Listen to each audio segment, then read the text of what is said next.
월급 빼고 모두 올랐다는 고물가 시대. 소비자들은 꼭 필요한 식재료나 소모품에도 지갑을 닫은 것으로 나타났습니다.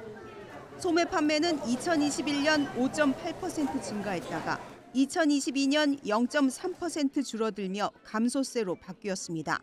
지난해는 1.4% 감소했는데 2년 연속 줄어든 것은 외환위기 이후 처음입니다. 음식과 식료품 소비가 2.6%, 의약품도 1.5% 감소하는 등 관련 통계 작성 이래 가장 많이 줄었습니다. 화장품도 11.5% 감소해 코로나19 이후 가장 큰 감소폭을 보였습니다. 옷과 신발, 가방, 오락과 취미용품 등 모든 품목에서 1년 전보다 소비가 줄었습니다. 식료품이라든가 의료용품이라든가 에너지 지출과 같은 필수적으로 삶을 영위하기 위한 부문에 있어서 소비 지출이 줄었다는 것은 말 그대로 저소득층의 삶이 팍팍해지고 있다, 질이 떨어지고 있다. 코로나19 이후 비교적 상승세를 타던 서비스업 소비도 주춤하고 있습니다. 지난해 서비스업 생산은 2.9% 증가해 최근 3년 중 가장 낮은 증가폭을 보였습니다. 민간 소비와 밀접하게 연관된 도매와 소매업은 0.8% 감소했고 숙박과 음식점도 0.5% 증가에 그쳤습니다. 고물가와 고금리로 인해서 처분 가능 소득이 줄어들었는데 국내보다는 해외 여행이라든가 해외에서 쇼핑을 더 매력적으로 여긴다. 그렇기 때문에 국내의 서비스 지출액의 증가율은 점점점 줄어들 거다. 최근 수출이 늘어나며 경기 회복 흐름이 보이지만 가계부채와 중동사태 등 불안 요인이 여전해 경기 회복을 체감하기란 쉽지 않을 전망입니다. YTN 김선입니다.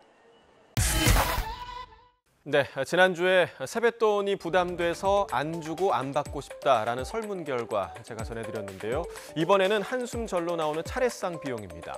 소상공인 시장진흥공단이 차례상에 올라갈 27가지 품목 가격을 집계해봤는데요. 올해 설 차례상 차리는 데 드는 비용, 전통시장에서 사면 29만 8천 원대, 그리고 대형마트는 35만 4천 원대였습니다. 자, 5년 동안 평균 차례상 비용을 봤더니 전통시장과 대형마트 모두 올해 역대 최고치를 각각 기록했습니다. 자, 앞서 정부는 설 성수품 가격을 지난해보다 낮게 관리하겠다 이렇게 밝혔지만 쉬운 일이 아닌 듯합니다. 가격을 전년보다 낮게 관리하겠습니다. 특히 사과, 배도 평년 수준으로 공급을 대폭 확대하여 20%대인 가격 상승률을 한 자릿대로 관리할 계획입니다. 네, 방금 언급된 과일값, 그야말로 금값이 됐습니다. 자, 1월 과일 물가지수 150에 가까운 수치로 지난해와 비교했을 때 28% 이상 급등했습니다. 특히 보시면 사과가 56.8%로 가장 크게 올랐고요. 배와 감, 귤 모두 상승률이 40%대 안팎입니다.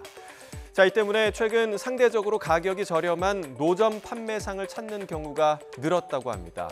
또 차례상에 올릴 과일은 보통 흠집이 없이 예쁘고 비싼 걸 찾기 마련이지만 최근에는 이른바 이 못난이 과일을 찾는 사람들도 적지 않았습니다. 고물가 속에 달라진 명절 준비 풍경입니다.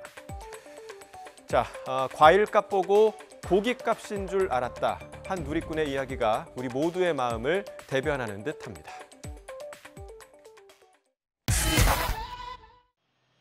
지난주 국제통화기금은 올해 미국 경제 성장률을 0.6%포인트 대폭 올린 2.1%, 중국도 0.4%포인트 상향한 4.6%로 전망했습니다.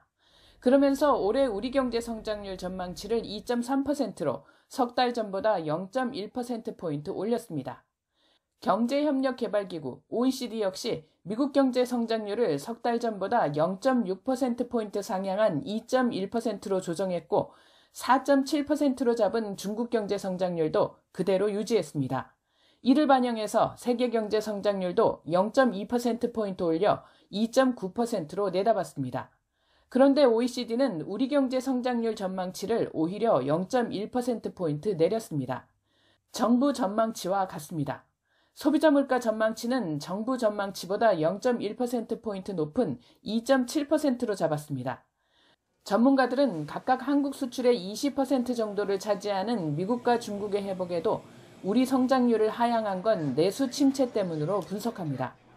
고금리의 영향으로 내수 소비 침체되는 것이요. 한국 경제의 발목을 잡는 것을 반영해서 한국의 경제 성장률을 소폭 하향 조정한 것으로 보입니다.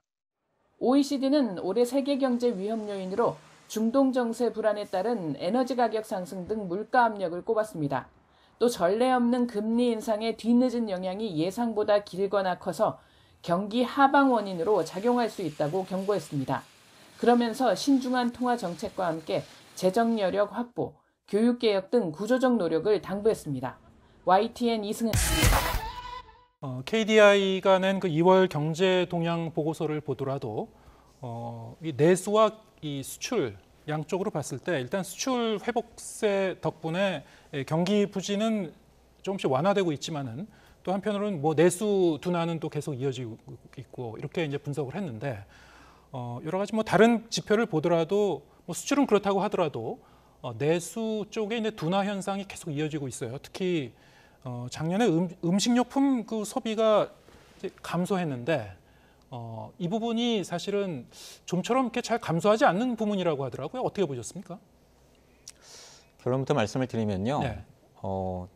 저는 다른 쪽들보다 예. 올해 한국 경제 성장률을 조금 보수적으로 보고 있긴 합니다. 예. 그래서 2%가 안 되는 1.8%로 전망을 했는데 왜 그렇게 보았는가와 관련해서 중요한 그 이유 중에 하나가 네. 조금 전에 말씀하신 민간 소비 활동의 부진이 예상되기 때문입니다. 예. 그래서 민간 소비의 증가율 측면에서 보면 도리어 지난해 1% 후반이었던 것이 올해는 1% 중반으로 떨어질 걸로 보고 있고요. 예. 그럼 왜 그렇게 소비가 위축될 것으로 예상을 하느냐?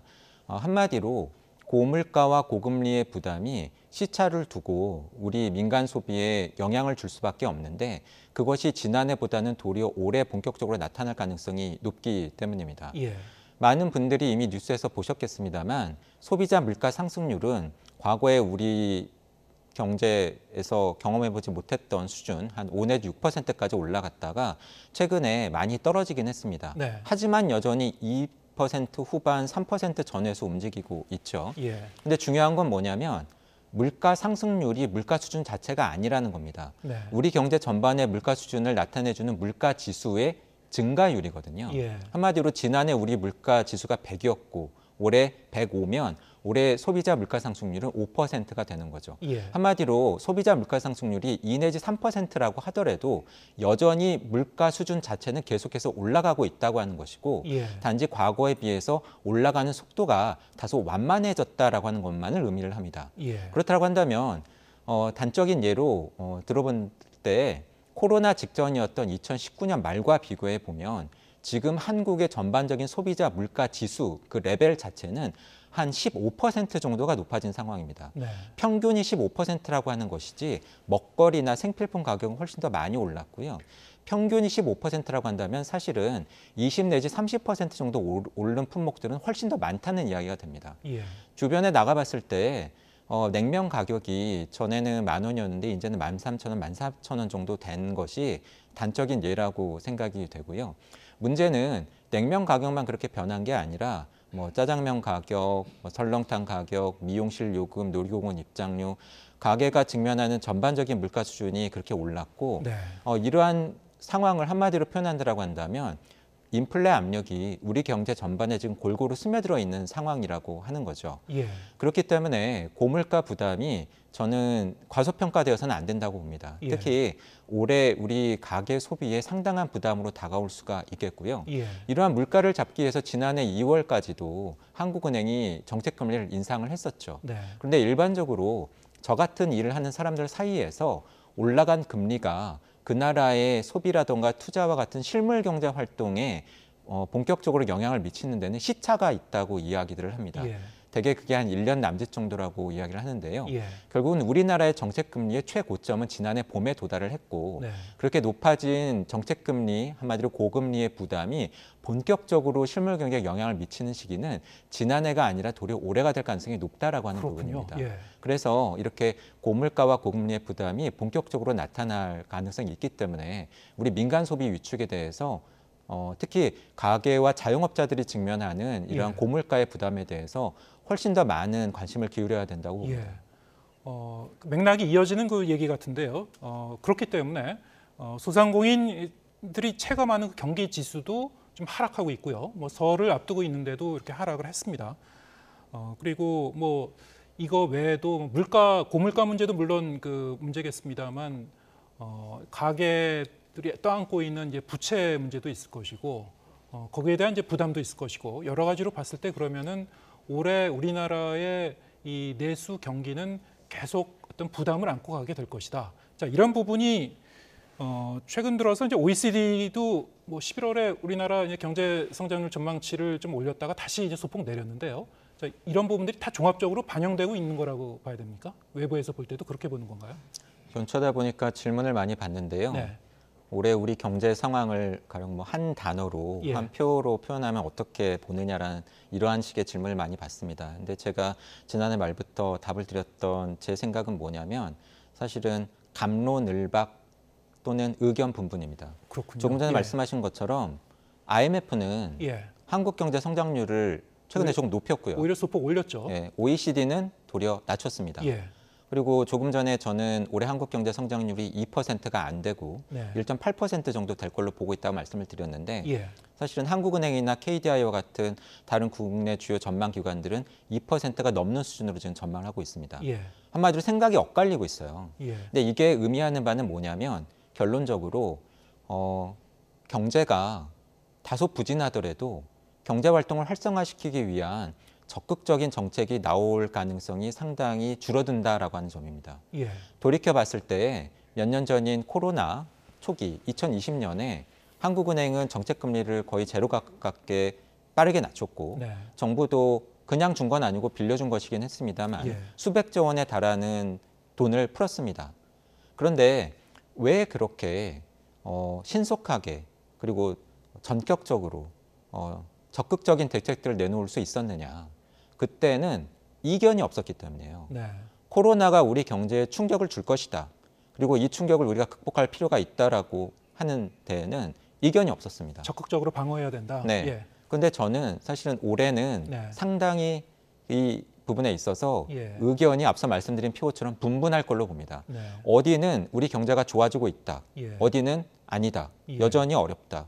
어디는 이 정도면 충분히 회복된 거다. 네. 어디는 아니다. 이 정도면 부족하다. 예. 왜냐하면 많은 곳에서 한국 경제의 현재 잠재 성장률이라고 예상하는 수준이 한 2% 정도인데 네. 앞서 이야기하신 것처럼 국제기구라든가 또는 2% 초반의 경제 성장률을 전망하고 있는 한국은행이나 KDI와 같은 곳의 뷰라고 한다면 2%가 넘는 경제 성장률이 올해 예상이 되는데 왜 정부가 돈을 풀고 한국은행이 금리를 낮춰야 되겠습니까?